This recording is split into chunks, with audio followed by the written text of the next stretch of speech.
What's the worst thing your parents have said to you? I hope your wife's cancer comes back and that you somehow catch it. The worst thing said was things not said. No support, no guidance, no encouragement. I think it is the content guilt that they gave, saying we have sacrificed for you. If we wouldn't have, you wouldn't be here today. I understand parents do a lot for children, however I would only plan to have a child when I know I am capable of providing for them until required, without putting them into a lifetime of guilt that I had to sacrifice because of them. Mother used to regularly threaten to kill herself. When I was 16 I wrecked her car. She got to the scene, looked at me coldly, and said, "You've ruined our lives." My family never went on vacations, we couldn't afford them. When I was 18 my parents told me that they were going out west to see the Grand Canyon, do some hikes, etc. I exclaimed how cool and fun that would be. Then my dad said, "Oh, you're not going. You're staying here with Sally 16. We're only taking Mary 14 and Jeff 12. I froze for a minute, trying to compute what he said. "Why can't we come?" I finally asked. "You have summer jobs. We can take time off, well, we just can't afford to take you." They had a really fun time without us. I still think about it over 10 years later. People like you die alone on the side of the road. To 16-year-old me as she was kicking me out. Colin has stuck with me ever since.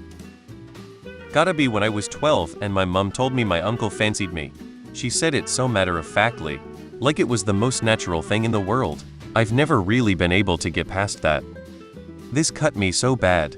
So I've moved out to Thailand a few years ago, and I've worked my ass off to build a business that allows me to live anywhere. I wanted to help my mum and brother do the same so that could be happy and live with me out here.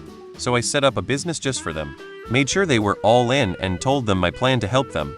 Then when it came to them actually helping, they started getting bitter and said, "So we're going to be working while you fly back off to Thailand, must be nice." My brother also wanted paying a wage for working in his own business before it was even making money. I lost 15K on that situation. And worst of all, I don't trust my brother and mum anymore. Now I've pretty much cut them off. "You used to have so much potential that it was scary. What happened to you?" She told me I was worse than a prostitute because at least they get paid for it. No man wants to fuck a sick girl. Oh man, I have to say, some of the stuff parents say can really leave a mark. I remember my mom once told me that the only reason I got a participation trophy was because they felt sorry for me. So thanks, Mom. Nothing like a little extra motivation, right? But honestly, it's kind of wild how those comments stick with us. It's like, are they trying to prepare us for the harsh realities of life, or just testing our ability to endure cringe? Would love to hear more stories. My mom called me a miserable bitch when I was 15. I regret not aborting you. My parents played a prank on me where they told me I was adopted and raised by bears. It really was an innocent prank, but since I'm really autistic and at the time they didn't know what autism was, so I thought it was true. I was hurt for years.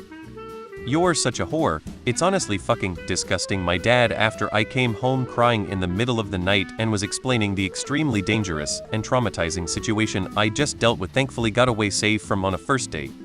"Oh, you know, just that they'd be happier with a dead son than a gay one." Thankfully they clarified that they wouldn't actually kill me, just kick me out and tell everyone that I died. Blamed me for getting groomed. I'm past that now though.